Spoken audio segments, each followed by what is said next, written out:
Assalamualaikum warahmatullahi wabarakatuh. Perkenalkan, nama saya Waldi Ginting dari kelas TF 4302 NIM 11041900012. Di sini saya akan mempresentasikan tugas latihan 1 nomor 2 dan latihan 12 nomor 2A. Tapi di sini saya akan membahas latihan 12 dulu ya. Oke.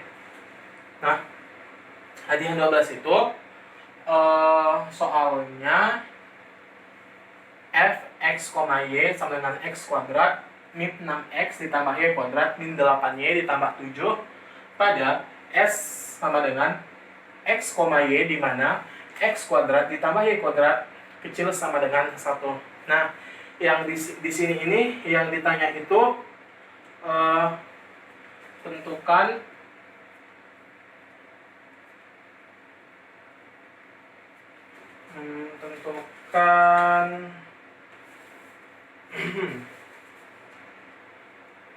titik ekstrim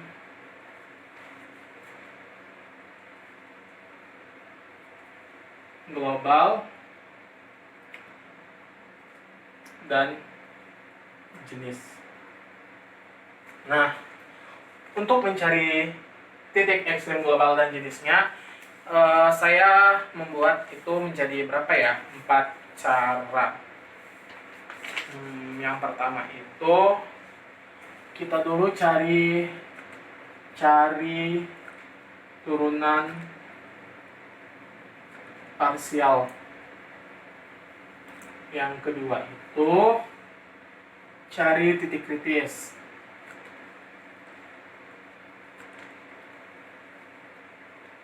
Yang ketiga itu uji titik ekstrim. Nah, yang keempat itu baru simpulkan dia termasuk ekstrim global atau masuk ke dalam maksimum global atau minimum global. Nah, kita tahu bahwa langkah pertamanya itu kita cari turunan parsialnya. Nah, maka dari itu fungsi ini kita cari turunan parsialnya. Kita tahu kan kalau turunan parsial, nah maka kita cari dulu turunan parsial terhadap x dari x, y. Jika kita mencari turunan terhadap x dari sebuah fungsi ini, maka yang tidak memiliki variabel x itu dianggap konstanta. Jadi kalau konstanta itu diturunkan kan hasilnya 0. Nah, maka langsung kita turunin aja tuh. Berarti jadi 2x min 6. Lalu kita turunkan lagi fx x terhadap x, y. Nah, yang ini kita turunkan terhadap x 2. Yang ketiga itu fxy x, y. Yang ini kita turunkan terhadap y. Kita tahu bahwa dia tidak memiliki variabel y ataupun variabel x, maka otomatis dia hasilnya 0. Yang keempat itu fy terhadap x, y. Sama caranya seperti yang mencari fx, kita cari turunan terhadap y. Nah, ini di sini ya. Berarti itu jadi 2y min 8. Karena yang tidak memiliki variabel y diturunkan hasilnya 0. Baru kita cari fy terhadap x, y. Berarti 2. Nah, setelah dapat kan turunan parsialnya, kita masuk ke langkah yang kedua, cari titik kritis. Nah, cara mencari titik kritis itu kita misalkan fx sama dengan fx, y sama dengan 0 dan fy x, y sama dengan 0. Nah, kita tahu fx-nya ini, maka kita masukin aja 2x sama dengan 2x min 6 sama dengan 0. Maka 2x sama dengan 6, x sama dengan 3. Nah, untuk yang y-nya sama nih, 2y min 8 sama dengan 0. Maka 2y sama dengan 8, y sama dengan 4. Nah, kita dapat titik kritis itu 3,4. Nah, titik kritisnya 3,4. Sedangkan yang dimau di soalnya itu pada S X, Y, di mana X kuadrat tambah Y kuadrat kecil sama dengan 1. Sedangkan ini 3,4, berarti ini lebih dari 1. Maka itu tidak dapat dijadikan titik kritis. Maka kita gunakan itu metode lain. Nah, metode lain ini jika di dalam slide itu dia misal X sama dengan cos T, Y sama dengan sin T. Nah, ini di dalam slide. Nah, kita tulis lagi tuh fungsinya F X, Y sama dengan X kuadrat min 6X ditambah Y kuadrat dikurang 8Y ditambah 7. Kita masukin X dan Y nya, kita substitusi ya. Berarti kan jadi cos kuadrat T min 6 cos T ditambah sin kuadrat T dikurang 8 sin T ditambah 7. Nah, kita sederhanain lagi. Kita tahu ini nih, cos kuadrat T ditambah sin kuadrat T itu kan sama dengan 1 kan. Nah, maka kita tulis saja nih, jadi min 6 cos T dikurang 8 sin T ditambah 8 7 ditambah 1. Nah, terdapat fungsi baru. Lalu kita cari turunan pertamanya. Nah, kita mencari turunan pertama untuk mendapatkan nilai si X dan Y. Ini kan cos. Kita tahu turunan cos itu min sin, berarti 6 sin T. Min kali min dari plus dikurang 8 cos T. Ini dia. Berarti dari sini kita dapat 6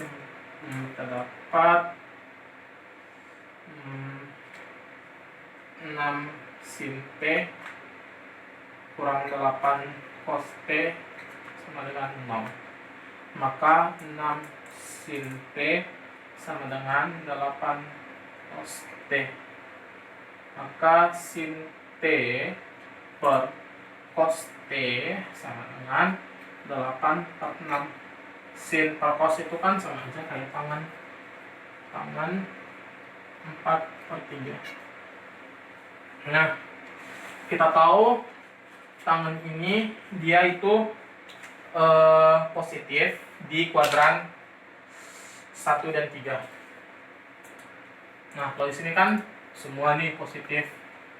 Kalau di sini sin, tangan, cos. Nah, berarti ini ada di kuadran 1 dan 3. Ini 1, 2, 3, 4. Nah, ada di kuadran 1 dan 3. Nah, setelah kita dapat tan, kita harus cari nilai sin dan nilai cos. Nah, cara nyarinya itu kita pakai ini segitiga. Nah, ini sudut alfa. Kita tahu kalau sin itu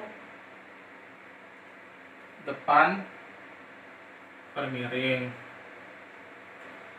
cos itu samping per miring, tangan depan per samping. Nah, tangan depan per samping, depan per samping. Berarti di sini berapa? 5. Nah, dari sini ya kita akan dapat nilai sin dan cos. Nah, dari sini sin itu tadi depan per miring, depan per miring. Nah, cos itu ini cos T sin T ya. Cos itu samping per miring. Nah, ini kita jadikan sebagai Y. Ini kita jadikan sebagai X. Nah, kan sin T-nya itu 4/5. Ini sebagai X, sebagai Y. Terus cos T sama dengan 3/5 sebagai X. Karena 4/3 atau tangan tadi ini berada di kuadran 1 dan 3, kita cek. Nah, kita tahu X-nya ini sama dengan plus minus 3/5. Y sama dengan plus minus 4/5. Nah, kenapa? Karena di kuadran 1 semuanya positif. Sedangkan di kuadran 3 sin negatif dan cos negatif tuh datangnya plus minus. Nah, lalu kita substitusikan saja untuk mengetahui yang poin keempat tadi, maksimum atau minimum. Jadi kita masukin ke dalam sini nih, ke dalam fungsi pertama.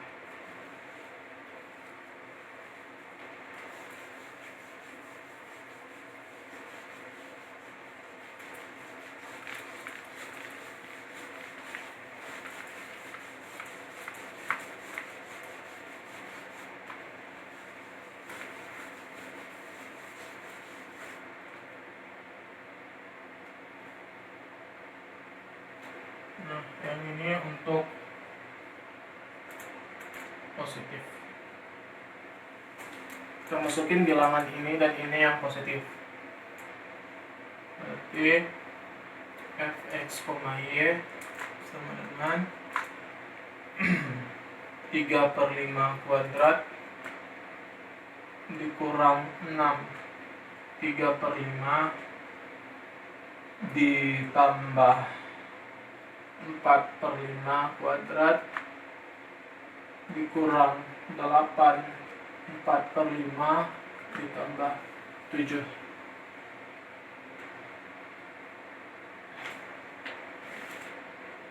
Nah, berarti ini kan 9/25, 18/5, 16/25, 32/5 tambah 7. Hasilnya min 2. Nah, berarti ini min 2 kan. Berarti yang untuk negatif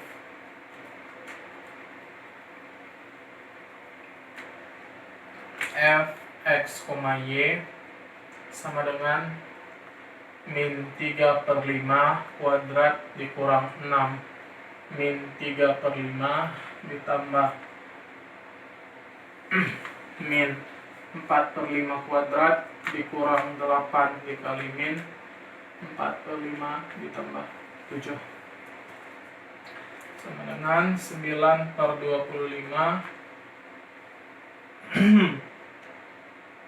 ditambah 18/5 ditambah 16/5 kurang 32/5 ditambah 7, hasilnya 18.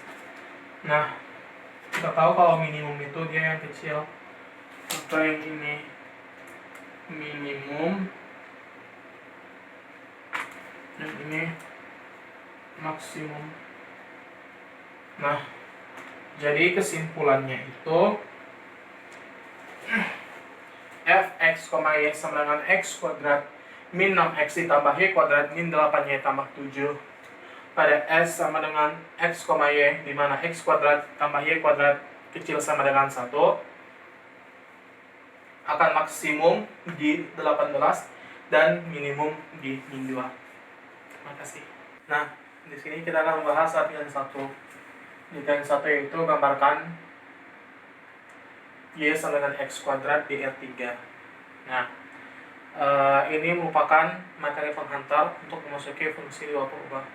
sebelum kita memasuki fungsi dua kubah, kita harus dapat mengetahui cara-cara mengambarkan sebuah fungsi di R3. Nah, di sini langkah pertamanya yaitu kita gambarkan dulu.